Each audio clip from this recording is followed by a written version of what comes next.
Perfect. All right. So, as you said, my name is Mike Hosted. I work for a company called ATBS, American Truck Business Services. We're out of Golden, Colorado. Um, and what we do is back office for independent contractor truckers, 1 to 20 truck fleets. So, um, who are we? We started in 1998 by a gentleman named Todd Amon. He and his two brothers started ATBS. They actually owned a truck line of about 450 trucks called TWX Trucking in the Denver area back in the 90s. And so what they did was in about the middle 90s, they had 450 company driver reefer drivers, and they switched everyone from company driver to owner operator. They did it over about a year process. And throughout that process, their drivers went from making, at that time, say 35,000 a year to making 50,000 a year. So they greatly increased their productivity. They started caring about what the owners cared about, tire wear, fuel mileage, things like that, because it impacted their bottom line. Fast forward to the next year when it came tax filing time, and everyone was a mess. They didn't know they had to keep their receipts. They didn't pay their quarterly tax estimates. They didn't know how to run a business, right? They acted like a company driver still. And so they went looking for a solution to help their owner operators run themselves like a business. They never found that. So fast forward a couple years, they ended up selling their truck line. And the next day, ATBS was born with the idea of helping small trucking companies run their business like a business, not a paycheck to paycheck deal, but hey, let's run this like a business, look at numbers and things like that. So fast forward, we're almost in our 25th year now. I've been with ATBS 15 years. Personally, I feel blessed to be there. It's a great company. And again, all we do is help small trucking companies succeed and stay compliant with the IRS, which, as we know, is not very fun. So we now have about 150 employees. We have two offices, one in Golden, Colorado, and one in Laramie, Wyoming. So great company to work for. I'm proud to say that I've been there so long and have no plans on leaving. So what exactly do we do? Real quick, I'll just go through that, and then we'll get into the benchmark trends, just so you all know what we do and how this works. So what do we do for our clients? The first thing we do with our clients, again, any trucking company size 1 to 20, is everybody gets their own business consultant. And what that essentially means is a trucking industry expert that knows how to look at your business and how to analyze it. So that's your one go-to person that, helps you with everything. The first thing they're going to do is help you set up a profit plan or a budget to make sure you know a couple key factors. What are your fixed costs per day? What is your break-even point? How much revenue do you need to generate each week, each month, and each year in order to break even, not only with your business, but with your home? And then also, what do you need to be setting aside for your taxes? If you're not doing payroll, or if you are doing payroll, how's this going to work and how's it actually going to, shake out? So they really get you in a granular position to say, here's what your expenses are going to be, here's what you need to be setting aside for taxes, and here's what you need to think about overall with your business right from day one. The next thing we do is we do all the bookkeeping. So we're not QuickBooks. We do it all for you. We have an app. You take a picture of your receipt, your settlement, your factoring statement, whatever it may be, and we are going to do it all for you. So we plug it in. We put it in monthly P&Ls, very analytical, where it gets very granular. How many cents per mile are you spending on each category? What's your percent of revenue? Things like that, where we can really dive deep with you to say, here's where your money's going. And also what's changed, right? I mean, maybe something happened with your truck and your fuel mileage plummeted. We're going to pick that out and we're going to help you look at it and understand what's happening. We also help with quarterly tax estimates. We do all the tax prep as well. So we do all that back office stuff, and again, stay compliant with the IRS. So we take care of your business taxes, your personal taxes, your family. If you got a farm, you name it, we're going to take care of all of it for you. And we can help with everything else ancillary. So if you got back tax issues, we can negotiate with the IRS and do things like that. We can help set up entities, just move things around as necessary. We do much more than that, but that's kind of our core service. So we do work with about 20,000 trucking companies on a regular basis, 1 to 20 trucks. And again, we do this, daily. It's all we do. So we also partner up with fleets to help them as well, and it's a good lead source for us. So, for example, a JB Hunt, a Schneider, a Landstar, they refer drivers to us because they find that if they use us, they're much more successful. So, with those fleets, we have incredible benchmarking information for them, and the goal there, the fleets don't pay us anything. We make money if the driver succeeds. But the fleets, what we do is myself and the 3 owners go to these fleets.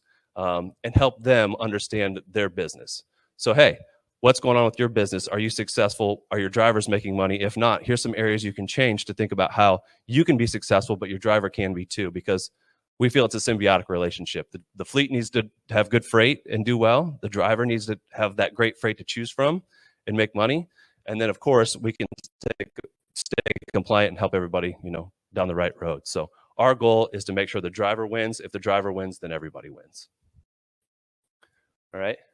So that's enough about us. Just wanted to, let you know who I am, where I come from, and what we do. Let's get into the fun part. So let's talk about the economic environment of trucking. And so one thing that I think a lot of people don't understand, and again, I'm speaking on behalf of the small trucking fleets. People don't understand that an owner operator or an independent contractor has many different parts of their driver career journey. So generally speaking, when you start off, you go through truck driving school. Just one individual, right? And then the next step is you become a company driver, often required for a small amount of time. Once you become a company driver, lots of people want to be an entrepreneur, take that next step and become their own business. Well, the logical and easy way to do that is what we call a pioneer. And that's generally some sort of lease purchase program, right? There's little money down, pretty easier barrier to entry, but often a high failure rate. So if you succeed at that, you save up some money. The next step, we say you become a hired gun. That means you saved up money, you went out, you purchased your own asset, but you'd like that comfort for running for a motor carrier. Maybe it's a Landstar or a JB Hunt or whoever it may be. So now you have your own asset, but you're still pulling for that carrier under their motor carrier number. You get their cheap insurance, their fuel discounts, you name it. Once you find success there, generally speaking, the next step we call a Lone Ranger. You get your own operating authority. You go out to load boards, you get a TMS, whatever it may be, and then you start choosing your own freight, booking your own loads, controlling your own destiny. Once you have some success there, you move on and you start adding trucks. 2, 3, 4, 10. Who knows? Maybe you're the next JB Hunt. But you just keep growing in that career cycle. So for the last 2 years, we saw an incredible movement from the left to the right, where the market was on fire. People going straight from company driver out to get their own authority. You couldn't fail. As Mike had mentioned, you couldn't fail the last couple of years. We are seeing a big migration back the other way with those that jumped. So I'm sure some of you have had tougher years this year. We are seeing a lot of people with their own assets that got their own operating authority moving back to motor carriers right now to run that contract freight. And you'll see why here in a second. I'm sure you all know it, but just kind of want to talk through that career path. So here is what I'm talking about. This is a complicated slide, but the gist of it is on the left here, we have 0 to 250. And so what that represents is the number of loads per one truck looking for a load on the spot market. All right. And so you can see this stands the test of time. Back in 2018, things were really good. It shot up. We had about 75 loads per one truck, 255 rates. 2019, things kind of went down early 2020. And then the last 2 years, the hay has been there to make. There was up to 240 loads per one truck looking for a load in the spot market last year. Not only that, but rates peaked at about 323 average. So it was just an incredible time in trucking like we've never seen before. And it lasted longer than we've ever seen before too. Generally in boom freight cycles, we see 6, maybe 9 months of really high volume freight. This one, it lasted for 2 years for various reasons, which we'll talk about soon. But as of, actually I looked yesterday, it's down to 254 a mile on average as of yesterday for the average, and there are only 48 loads per one truck. So we've lost about 80% of the loads available in the spot market in the last year, call it 9 months, and our rates have gone down roughly 35%. That's on top of high fuel costs, which aren't baked into this. So what I did then, because this is very interesting to me, is I backed out what the price of fuel would be. So I took the national average price of fuel for each of these segments in times, and then I calculated what the fuel surcharge should be based on a very standard metric. And so again, this stands the test of time. 2019, things were pretty rough. We were seeing about $1.90 after I backed out the fuel surcharge. We peaked at about $2.50 after you back out the fuel surcharge.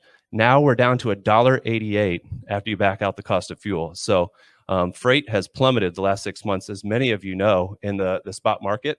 as have the number of loads available. So it's just been an incredible downturn in terms of what's happening in that spot market. We've seen contract rates stay fairly stable the last 6 months. They're starting to dip a little right now, but the spot market has really fallen off a cliff.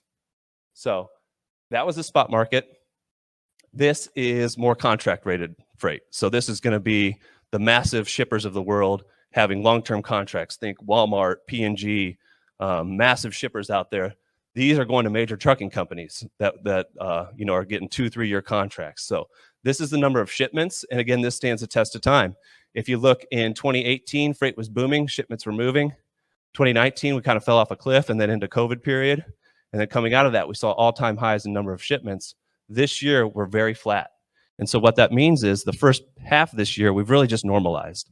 And that's what people, I think, that are especially new to the industry don't understand, is that the last 2 years were so good that they think that was a normal process. And it wasn't. It was by no means normal. It was the best freight we've ever had for the longest period of time we've ever had it. But all things considered, right now, things have really just normalized. So it feels painful because we're used to such good times, but really things have normalized. I wouldn't call it bad yet. We're certainly still going down, and I anticipate that we will for a bit longer, but we'll get into that here in a second. So that's shipments. However, contract freight rates are still at all-time highs. So yes, they're going down, but you see in 2018, they're up, 2019 down, and then again, all-time highs. But contract rates are still far above the floor that it's ever been before. So bigger companies still have wonderful freight that's paying, $250 a mile right now. So really good freight out there at some of those bigger companies because they have those long-term contracts where they have been negotiated for years out. So super interesting stuff in my opinion. So myself and the owners, like I said, we travel around, see all the major trucking companies and everything in between, 100 truck up to the biggest in the country. And what are they saying right now at those bigger trucking companies? The large fleets are finally starting to see a little bit of rate reduction, but not very much yet still. So I was at a major reefer carrier in Springfield, Missouri, just a couple weeks ago. You can probably guess who it was. They told me that they had a bid with Walmart that they were bidding on, and they refused to lower their rate.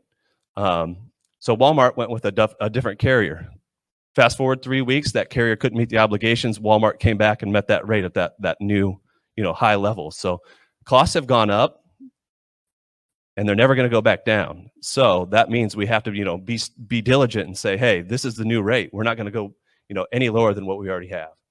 The large fleets are telling us it's the easiest it's ever been to find drivers with their own assets. As I already mentioned, everybody moved out into that spot market the last couple of years. They didn't really know how to run their business right in that spot market. So now that things have gone down, they're moving back to carriers because they find comfort in that. Smaller fleets are definitely feeling a lot more pressure right now with rate reduction. They don't have quite the negotiating power and the capacity to really negotiate right now. So they're feeling more pressure, and there's a general sense that smaller companies are going to get bought out or tend to fail here if they don't have their stuff together. And then the most concerning thing to me is the last 9 months, flatbed rates have been plummeting. And generally speaking, the flatbed market is a precursor to the economy overall. So if flatbed has great rates and lots of freight, that means there's construction, there's jobs, lots of stuff being built. But flatbed rates have been consistently going down. That tells me that we're in for pretty tough economic times coming up. So we'll keep moving. We were just at the ATA in San Diego for the last week and a half. And that's, just so you know, the biggest lobbying organization for truckers in the whole country. And so there's about 2,000 trucking companies in ATA that represent this and really, advocate for truckers and the trucking industry. And so every time we head into a freight recession, there's a big boom freight cycle right before it. And guess what? We just had one. So generally speaking, that means we're headed towards a recession. However, the main sentiment of the whole conference was this time it's different. And that's a positive thing, because why is it different? A couple different reasons. Number one, every time there's a big freight boom, trucking companies go out and they buy a bunch of trucks, they hire a bunch of drivers, and they flood the market with capacity. Well, they couldn't do that. There were no trucks to buy. There's no drivers to hire.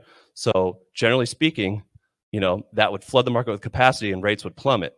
But that still hasn't happened. So that means we think this is going to be a much shorter freight recession than in the past. There's no guarantees, of course. We don't know that, but generally speaking, that should be the case. Um, and so, what do you do to survive in this tougher market? And I'm going to get into some analytics here in a minute. But miles are at all-time lows. People have stopped working as hard as they need to, or stopped working as hard because they haven't needed to work so hard. So there's more miles to run. There's more loads to take. Lower your costs. Fuel is the biggest cost. I don't know about you all, but I do not see people slowing down yet. And I'll show you analytics that prove it.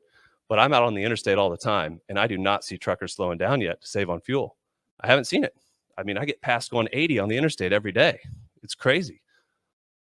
With $5, $5.33 fuel, I think it is right now, I'd slow down, but people haven't yet. So, and then you also need to start taking a look at certain expenses. You know, that's something that people fail to really look at in tougher times. But start looking at things. You know, as your truck ages, have you called and checked on your FISDAM insurance? Because as it ages, it should go down. There's various costs you can look at to make sure that you're not overpaying for things you don't need right now. All right. So that's kind of setting the stage here. So let's get into the analytics of what's actually happening. So I talked about, you know, anecdotal, showed you the spot market, the contract market.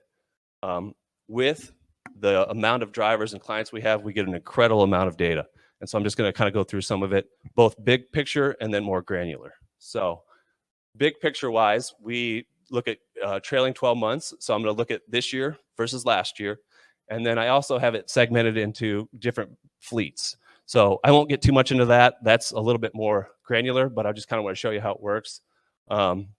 So we actually benchmark carriers and show them how they're doing versus their peers.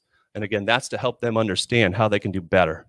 It's very important that these companies understand how they can do better to make sure their drivers are successful. So we really get into that with them. And then we show them how they're doing over the trailing, 24-month period. Hey, are you improving or getting worse or getting better? What do you need to work on? And here's what you can do to do better. So let's look at the revenue analysis first. So here's my one thing I get to. Think times have gotten tougher. Miles have not picked up. They keep going downward. So you think, generally speaking, when times are tough, people are going to work harder, but that hasn't quite happened yet. So that tells me there hasn't been as much pain as what you actually hear out in the market yet. So year over year analysis, we've seen 11% reduction in our average one truck, mileage. So about a year ago, the average IC was running about 100,000 miles. Fast forward to this year, our average is about 90,000. So we've seen an 11% reduction in capacity. If you multiply that by, say, 400,000 trucks, that is a massive, massive, massive amount of miles that have been taken off the road, which is why rates have stayed high. Okay, so when you look at it, it's just really a troubling number. And again, I haven't seen it change yet. So that tells me times aren't as tough as what they appear to be. When times really get tough, you generally tend to see miles go up. So here it is over time, and this is really interesting to me.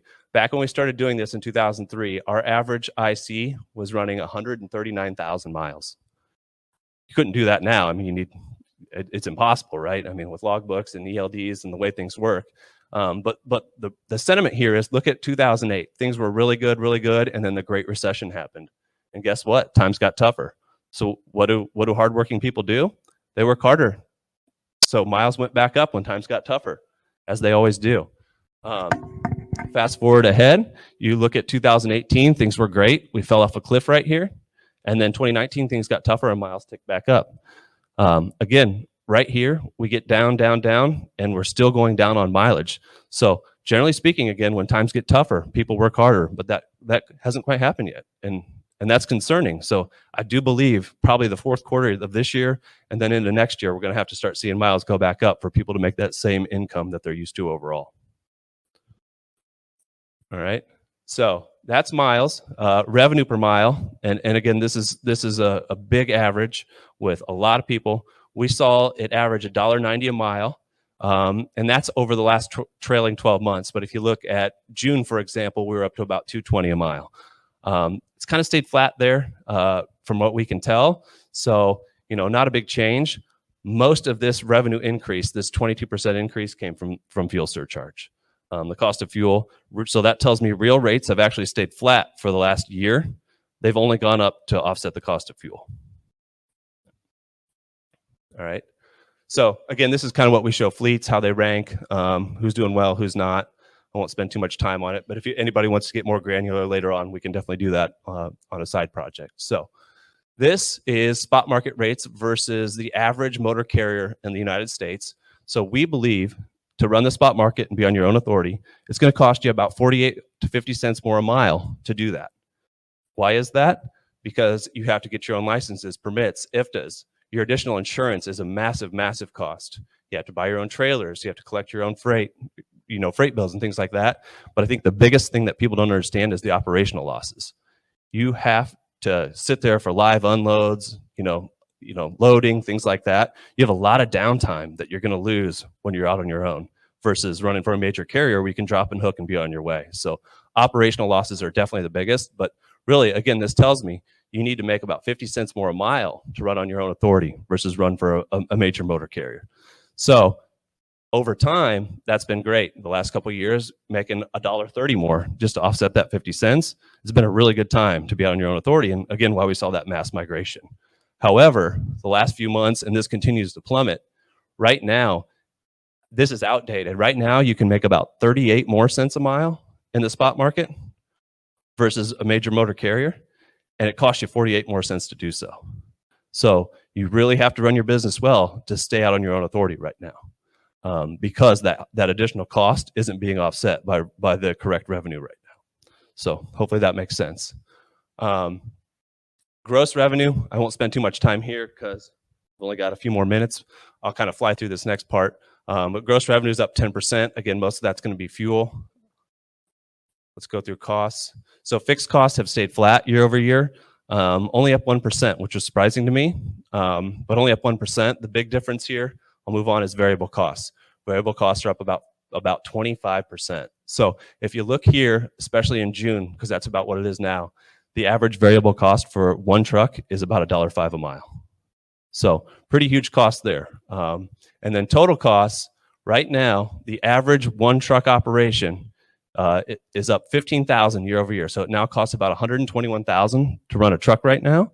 Or if you look at it, about $1.65, $1.67 a mile. So that's what we're seeing for average costs right now. So we just saw, after you back out the fuel surcharge, the average pay rate is about $1.88. That's a pretty tough proposition right now to stay profitable. So,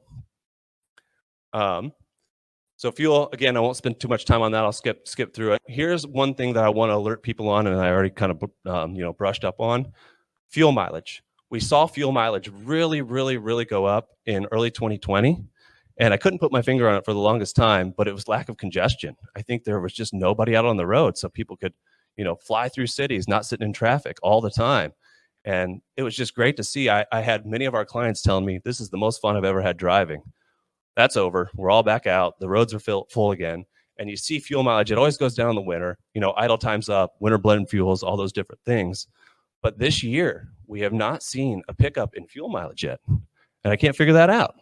Why have people not slowed down with 533 fuel? I just don't get it. So maybe you all know better than I do, but fuel mileage has not picked up. So until we see miles pick up and we see fuel mileage pick up, I think people are pretty comfortable. Otherwise, they're not making adjustments to adjust their business. But those are the two things you can do today. So again, fuel mileage flat year over year. Again, very surprising based on the current environment. So hopefully you all have made those adjustments. If not, I encourage you to do so quickly because it's your biggest cost and it's the one that's going to impact your paycheck the most. All right. So this just shows us that, yes, we increased our revenue 14,000, but we increased our costs by 14,000. So everything was completely offset with that higher revenue, which is super interesting. So truck payments have also stayed flat. I anticipate that to go up in the near future. Part of that is because new trucks haven't been able to come in yet. So keep hearing major trucking companies not getting all their trucks in right now. And that's, that's the reason we've stayed flat. But costs are going to go up as research and development continues and all the different things involved in it. Go quickly here. Maintenance. I saw this and I was again surprised. Maintenance down 3.5%. That makes no sense, right? But when you think that miles are down 11%, you think maintenance should be down 11% to correlate with it, but it's not. So that tells us the cost per mile to maintain your truck has really gone up. Our average client, if you look here, is paying about 14 cents a mile on maintenance on their trucks right now. So pretty high maintenance costs. It's the number one cause of failure every single time. A major mechanical breakdown is the number one cause of failure for an owner operator or a small business. Um, it's not necessarily that they don't have the money for the repair, but they haven't allocated funds for that downtime. Repairs take a long time right now. 3-4 weeks I'm hearing for simple stuff. And if you haven't set aside enough money, those home bills keep coming in. So make sure you have a proper maintenance fund, probably twice what you think it should be, honestly. All right. So this just shows maintenance at a fleet versus those in the spot market. So those with fleets were paying 14 cents a mile. Those in the spot market are now paying about 18 cents a mile. That's purchasing power. That's labor rates being increased at retail prices and things like that. So if you are out on your own, you do need to set aside more money because it's going to take you more time and your costs are going to be higher than those that don't have that. All right. So going to wrap up here. Got a couple more minutes. Net income is only down 1% year over year for the average independent contractor, about $69,000 right now. So again, miles are down 11%, costs are through the roof, but net income is only down 1%. So that again tells me that people haven't felt the pain yet to make those adjustments needed. I do believe it's coming, and you all need to be equipped and ready when it does come, because there is freight to haul and there is better fuel mileage to get, and I encourage you to start working on it now. All right.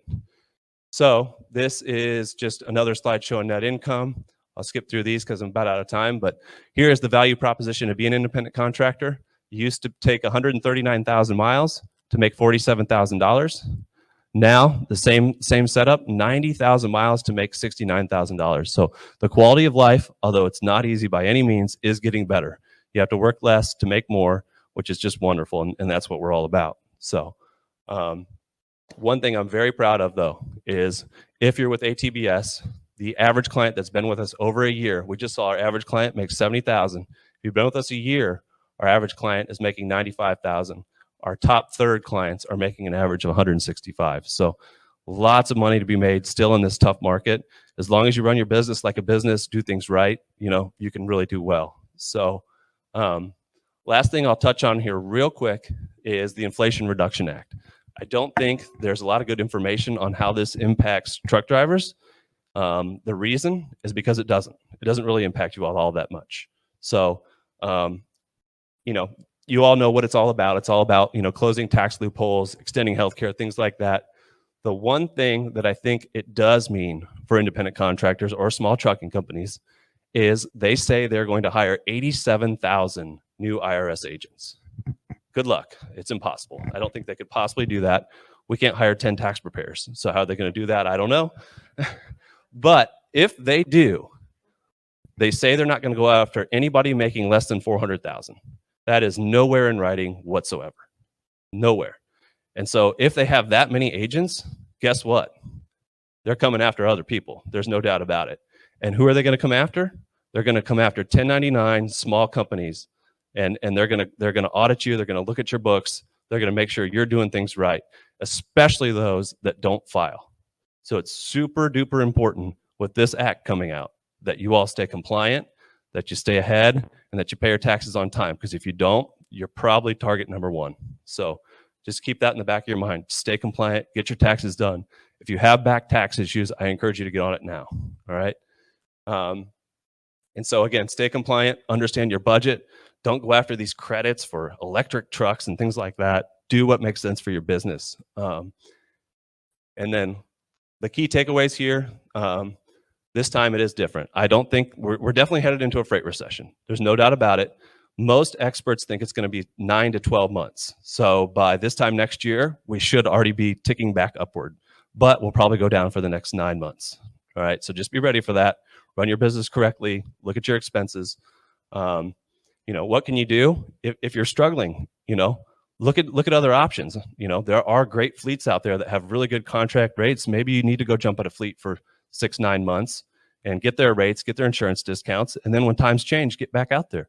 That's an option. I'm not telling you to do it, but it doesn't hurt to make a phone call and see if you can do better. Trucks are still a premium. We are hearing small companies are still selling their assets to survive. So maybe you have 10 trucks and you only need 8. can still make a lot of money selling trucks right now. They are going down, but they're still at historic highs. All rates are dropping. Like I said, even contract rates are starting to drop, but the spot market is dropping like a rock. So be careful. And again, think about it. Think ahead. Understand your options. You don't have to make a decision. Make phone calls. So what can you do now? Again, run more miles. That's number one. Lower your costs. There's literally two things you can do to improve your business: create more revenue and lower your costs. That's it. It's that simple. So think about it in those terms.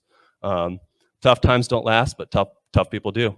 So, work hard, ask questions, get the right resources, and you're going to do well. So that's all I got. Thank you, everyone.